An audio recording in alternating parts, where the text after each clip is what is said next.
Olá, gente, tudo bem? Aqui é o Felipe, você está no Filosofia de Quarto e hoje a gente vai ter um vídeo um pouquinho diferente.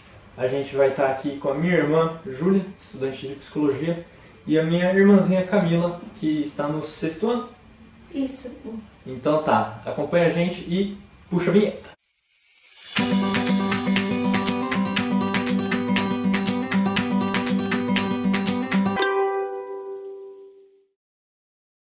Então, por favor, Júlia, se apresente.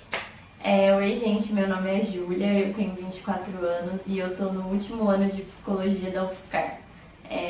Esse vídeo a gente vai falar um pouco mais sobre filosofia, então aqui a gente somos 3 irmãos, né, que tem contato muito direto com essa disciplina.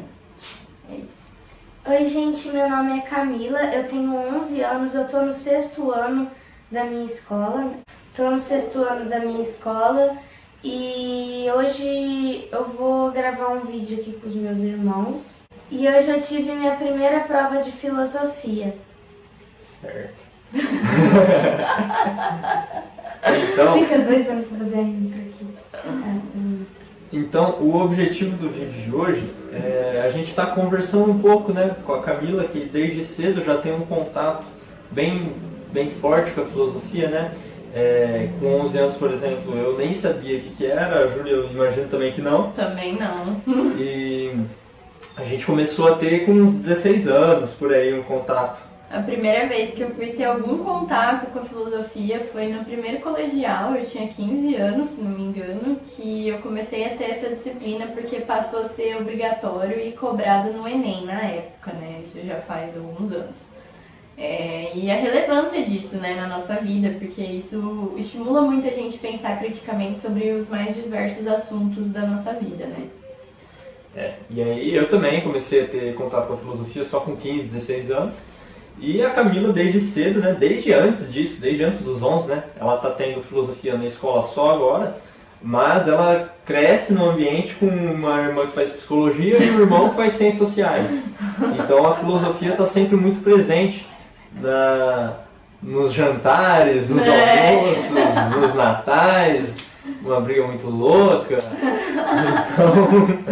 Então é um pouco interessante pensar, né, qual que é o impacto disso na vida da Camila, né? A gente ainda não tem como saber como que vai ser, mas é interessante se pensar. Daqui a uns anos a gente faz um outro levantamento, como se fosse um estudo transversal. Exato, para ver as diferenças, mas eu acho que isso tem...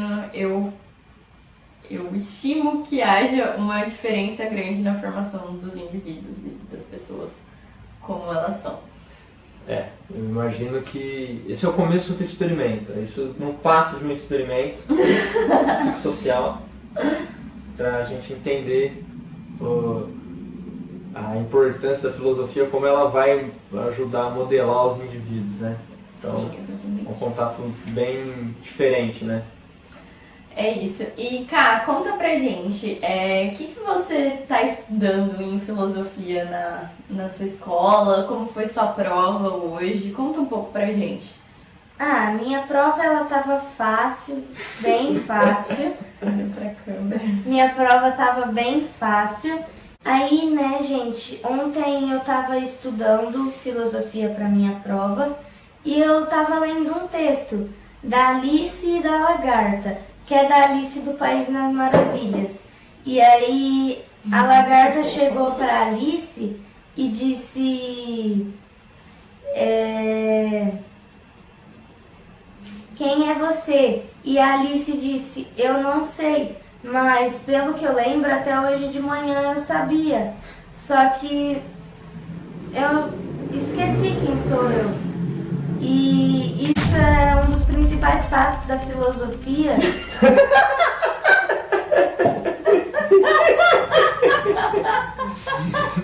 É pra vocês falarem isso, né? Quem é você? É um dos principais fatos da filosofia. Os principais questionamentos, gente. Ká, prossiga, tá ótimo. Dá muito. Tá sim, é verdade. E aí, eu queria fazer alguma pergunta pra vocês dois. Primeiro pro Fê, o que você acha na sua opinião, o que é a filosofia? Olha lá. Muito boa pergunta. Uma pergunta muito boa que a gente não tinha planejado, então pegou a gente um pouco de surpresa, né? Uma pergunta de dar uma de difícil resposta, assim, de imediato, né? Sem ter preparado alguma coisa. Mas a filosofia, o primeiro estudo, é uma área do conhecimento que é a base de todas as ciências, né? Então tudo começa na filosofia, não só as ciências humanas como a sociologia, a psicologia, mas inclusive as ciências exatas e biológicas, né? Se você for ver, até a época do Isaac Newton se falava filosofia da natureza, não se falava física, né? Então a filosofia é a base de todo o conhecimento humano. É óbvio, a gente aqui falando um pouco mais da cultura ocidental, né? Mas a filosofia, então, é a base do conhecimento, é um pilar do conhecimento. E eu acho que, para falar um pouco sobre o que é a filosofia, a gente não pode se prender muito nas respostas, né? A gente tem que ficar mais atento às perguntas, aos levantamentos que se faz, né?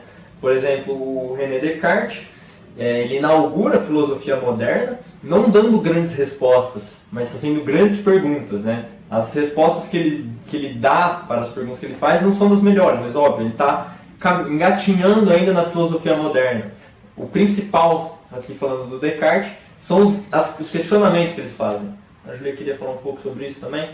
Eu acho que o mais importante, assim, pelo menos pra mim, é que a filosofia, ela te ensina a questionar e a trilhar diversos caminhos, porque na realidade não existe uma resposta certa para tudo. Na psicologia a gente tem diversas áreas, por exemplo, e não é discutido, uma é certa, outra é errada, uma é melhor ou pior. Não existe isso. Mas a filosofia, ela te ajuda, ela te dá a base para fazer um questionamento mais crítico sobre as coisas e isso possibilita a construção do conhecimento, né? Com uma base mais sólida, né? De ciência mesmo, de se fazer ciência. E aqui o que eu quero dizer como ciência não é só as ciências entendidas como no paradigma de ciência moderna, né? Que é o que a gente tende a ver mais como o empirismo hoje em dia, né? Então a ciência vai muito além disso e pra mim, durante toda a minha graduação inteira, assim, eu vejo que foi uma base essencial, assim, até pra eu depois estar pensando num projeto de pesquisa que é, tipo, você vai ter uma autonomia maior nesse processo para você estar indo de acordo com um caminho que vai ser sólido e eficiente em suas bases. Era isso que eu queria falar. E pra mim, eu vou concordar com os dois que eles falaram, né? E a filosofia, ela ajuda a gente a pensar mais sobre o que, se a gente está fazendo algo certo, se a gente está fazendo algo de errado. Ela ajuda a gente a pensar nos sentidos da vida. Também. E essa questão do certo e errado entra muito num campo da filosofia que a gente chama de ética. Que é um campo interessantíssimo, um dos meus favoritos. Eu percebi que você falou do René Descartes e ele caiu na minha prova hoje. Caiu Descartes. Caiu na sua prova? O que caiu? Olha, gente, esse vídeo está sendo bem espontâneo, a gente não combinou muita coisa, né? Então essas perguntas que a Camila fez, isso também, as respostas que ela deu agora, a gente não combinou. E nem as nossas respostas, na verdade. E a gente não sabia que tinha caído no Descartes. O que caiu na sua prova? Era alguma coisa sobre a verdade. Você lembra mais ou menos o que era? Tipo, era sobre a verdade nua. Nua? Sobre a verdade... Mas... que é das certezas, que ele chega, a primeira certeza dele é que se ele pensa, logo ele existe, nessa linha? É isso que você viu? Eu acho que é. Olha lá, é um negócio bem avançado, na verdade, com 11 anos. Eu fui entender isso aí ano passado. Eu fui entender isso na faculdade. Ano passado, meu primeiro ano de faculdade. Eu fui entender essa questão toda e não digo que eu entendi plenamente, né? A filosofia é um conhecimento que você constrói constantemente, né? Eu fui entender de fato, a primeira construção com esse raciocínio de Descartes ano passado. Não que você tenha entendido, mas às vezes é demais esperar que uma criança de 11 anos tenha entendido plenamente o que é o Descartes. Mas tá abordando isso já é algo muito, muito positivo, né? Muito interessante. E o que você achou da sua prova, Ká? Dessa pergunta em específico? Me fala um pouco mais. Conta pra gente. O que você pensou enquanto você estava fazendo essa prova? Eu fiquei, um pouco nervosa, porque era a minha primeira prova de filosofia, né? Então, eu tava tentando entender algumas perguntas, porque elas eram um pouco complicadas de responder, na minha opinião. E são coisas complicadas de se entender. Que não tem muito uma resposta definida. Não tem tipo, sim ou não. Não tem 2 mais 2 é 4, né? E aí? Aí eu fiquei com algumas dúvidas na prova, só que eu consegui muito bem na prova e eu tô muito feliz com a nota que eu tirei na prova. Quanto você tirou, cara? Eu tirei 200 pontos de 200. Ou seja, gente, ela gabaritou a prova. É que é 200 de 200 porque cada questão vale 0,25, eu acho. Meu Deus, tem 1000 questões. Não, calma. E cada questão, como vale 0,25, é como se valesse 25. Entendeu? E são 8 questões da prova. Tá, entendi. Agora fez mais sentido. Ká, e ontem, como foi estudar filosofia? Por exemplo, a hora que você estava estudando com a Tata e com o Tato. Então, eu fiquei um pouco nervosa na hora, porque eu pensei que eu ia ir mal na prova, porque eu nunca soube, nunca vi como seria uma prova de filosofia, e eu fiquei com um pouco de dúvida em algumas matérias, mas aí eu perguntei pra minha irmã e ela me ajudou sobre algumas coisas. E mais uma pergunta pra Júlia. O que é filosofia? Qual que é o significado Não, calma. Qual que é o significado da palavra filosofia? Foi a Ká que me explicou ontem. Ela falou, Tata, você sabia que filosofia vem do grego e significa amor ao conhecimento? Então, se a gente for ter o significado ao pé da letra, né? A filosofia, ela significa amor ao conhecimento. E aí, sobre o que significa filosofia em outros termos, o Felipe já respondeu, né? E eu aprendi isso sobre o que é a filosofia na minha primeira aula de filosofia da escola. E Ká, agora eu tenho uma pergunta pra você. Pra você, o que significa amor ao conhecimento?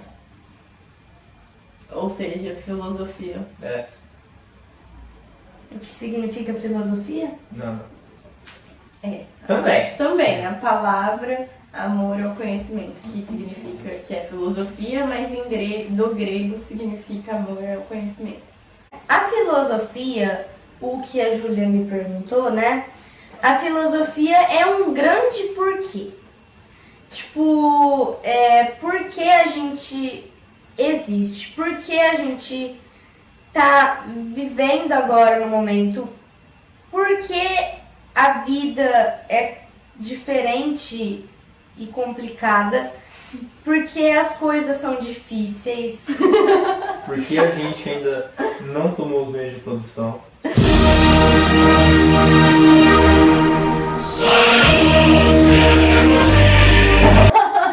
Esse é o grande porquê. Basicamente, ontem, na nossa mesa de jantar, assim, né, a Ká tava falando sobre o que ela tinha estudado em filosofia no dia.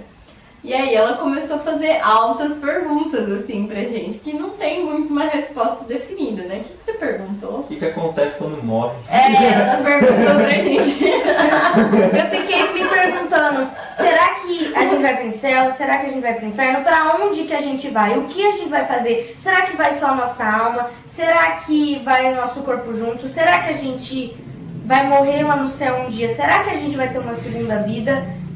Infinitas perguntas. Como eu disse, a filosofia é um grande porquê. E o maior deles Porque a gente não tomou os meios de produção. Esse é o maior porquê do Felipe, né? E o porquê da nossa vida.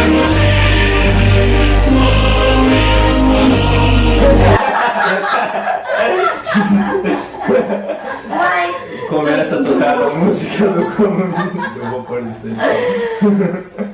Aí, assim, gente, o que eu queria dizer também é que a filosofia, ela não leva só um único caminho. Por exemplo, o grande porquê do Felipe pode ser porque a gente ainda não tomou os meios de produção. Na verdade, a gente sabe porque a gente ainda não tomou os meios de produção. É, mas aí eu converso pra outra hora, né? E aí, talvez tenha uma segunda parte. talvez tenha aí, ó, Camila, você deu uma boa ideia.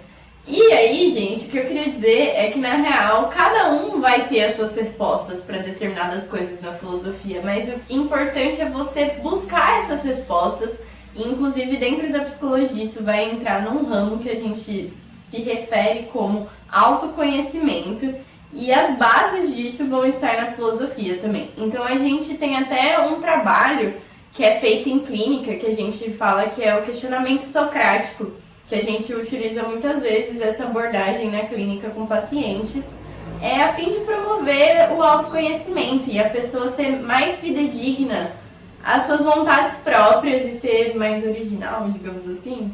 Não sei se seria original, mas a pessoa sendo mais ela mesma, tipo, o encontro da pessoa com ela mesma, digamos assim. E isso é muito bom, né, para o indivíduo em diversos aspectos. Então eu queria puxar esse lado para psico também, né? E aí podem continuar falando. Aí, eu queria te fazer uma pergunta, né? Que é, tipo, como você se sente mesmo tendo esse contato, tipo, na mesa de jantar, no almoço, toda hora, na verdade, sobre filosofia, sobre tomar os meios... sobre filosofia, como você sente, tipo, se sente alguma coisa diferente, que eu acho que, tipo, o contato com a filosofia é bem importante, inclusive para, às vezes, para ensinar algumas coisas que são um pouco complicadas, mas se tiver uma didática, a gente explicar de um jeito sutil e que vai ajudar muito no desenvolvimento pessoal da pessoa, né? Então, por exemplo, às vezes eu vou conversar com você que você fez alguma coisa errada ou você tá mal por alguma coisa e você não sabe, mas eu tô te socando filosofia lá abaixo. Outro dia eu expliquei Schopenhauer pra ela sem falar que era Schopenhauer, que ela queria um monte de coisa.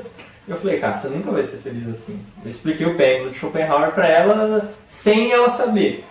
Como você explicou isso pra ela? Olha, isso aí eu fiquei 1 hora mais ou menos conversando com ela. Mas dá um resumo assim pra gente.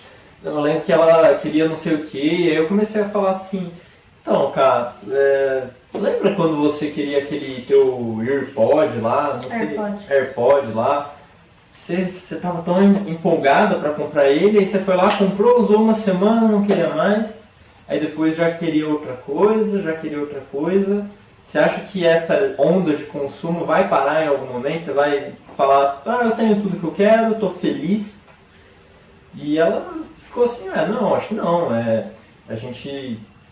Aí eu acabei explicando que a gente sempre vai acabar desejando mais e mais e mais, e se a gente às vezes para de desejar, às vezes a gente tá um pouco no tédio, tá sem vontade de fazer muita coisa, e isso também não é bom.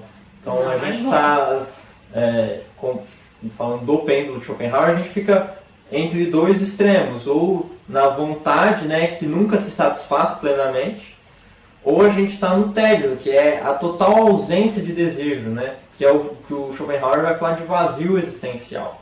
Então, aí, óbvio, foi uma conversa, um sermãozinho que eu dei para ela de 1h30, né, não dá para resumir tudo aqui.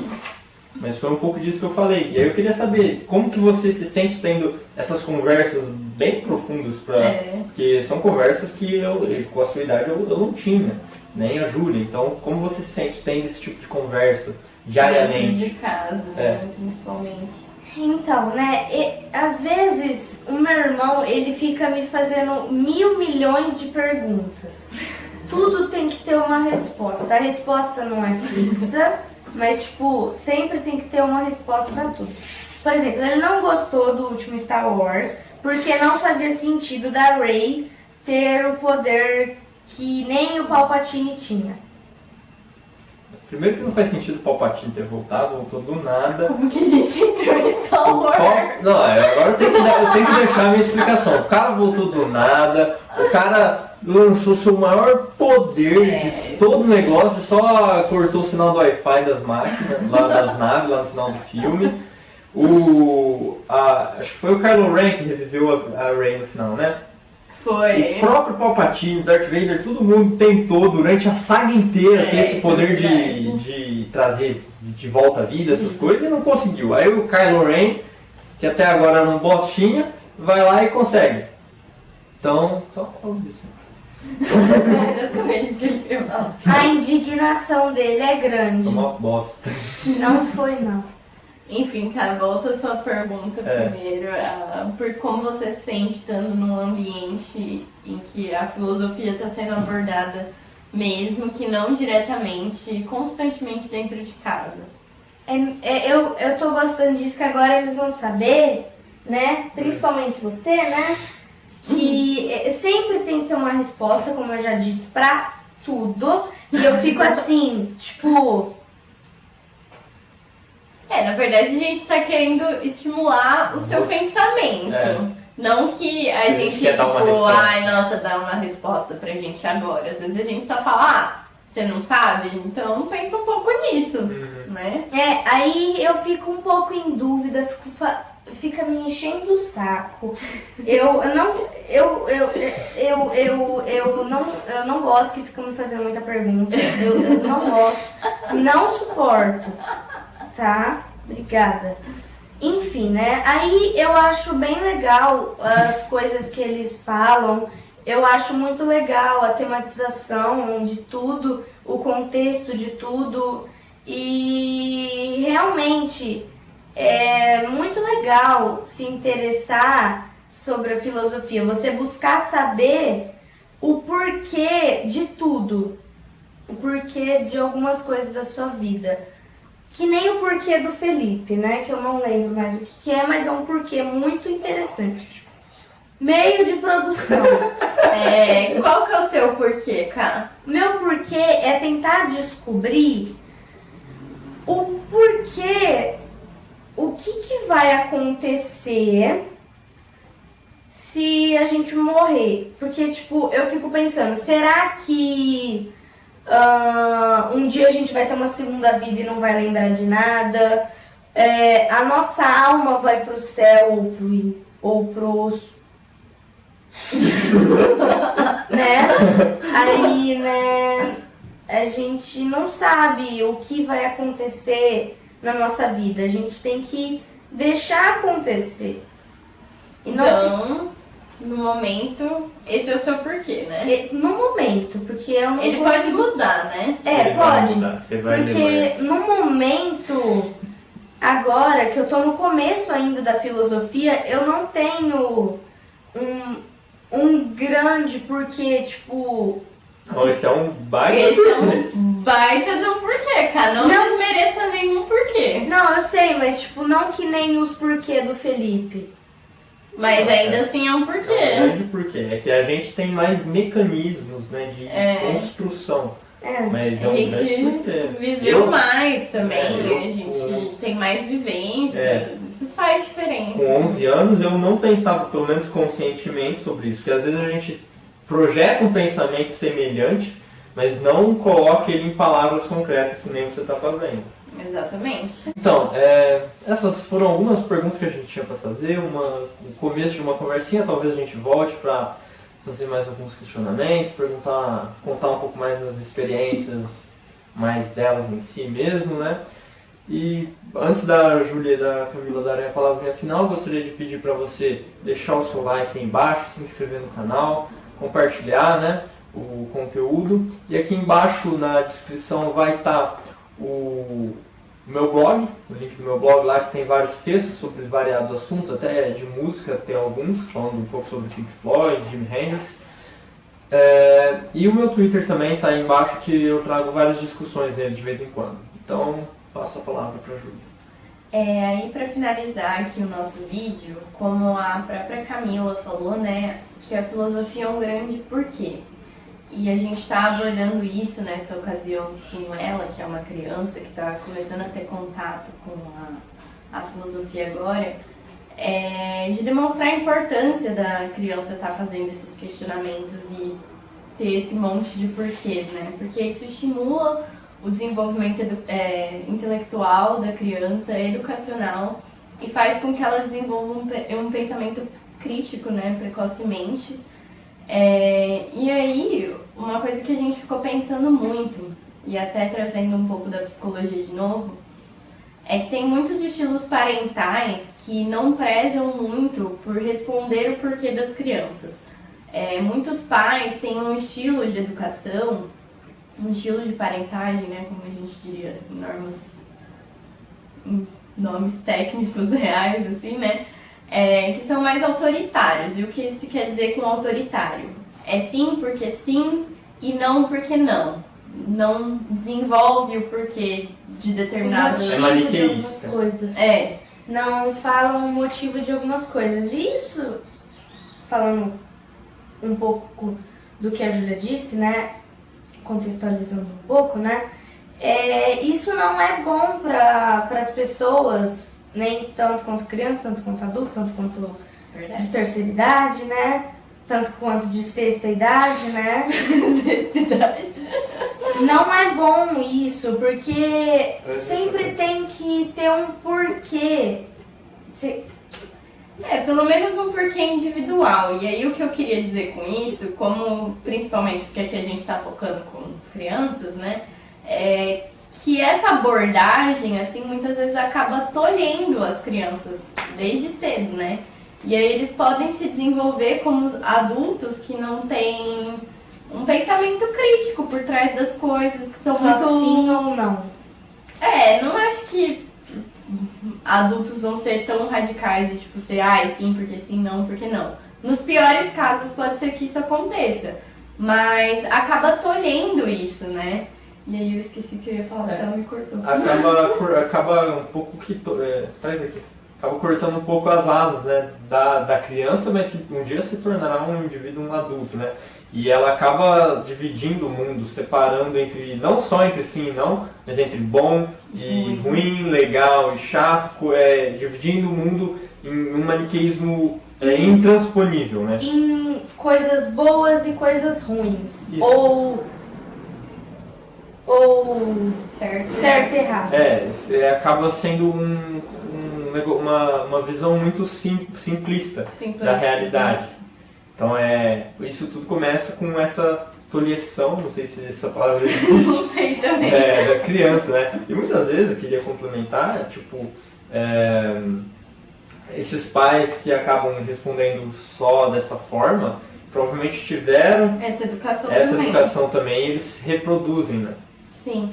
E aí é importante as pessoas terem esse pensamento crítico desenvolvido, né? Porque lá na frente eles vão ser capazes de ter uma autonomia maior de pensamento. E por que isso é importante? Porque dependendo, você vai se deparar em diversas situações durante a sua vida que não estão de acordo com os seus princípios, mas primeiro de tudo você precisa saber quais são os seus princípios e por que aqueles são os seus princípios. E isso você tem base como um questionamento, né? Então eu acredito que isso é muito importante para a formação do indivíduo como um todo. Bom, quer falar mais alguma coisa, cara? Não. Não, também, mas... Eu não. E acho que é isso. Então é isso, já deixa o like, se inscreva e até a próxima.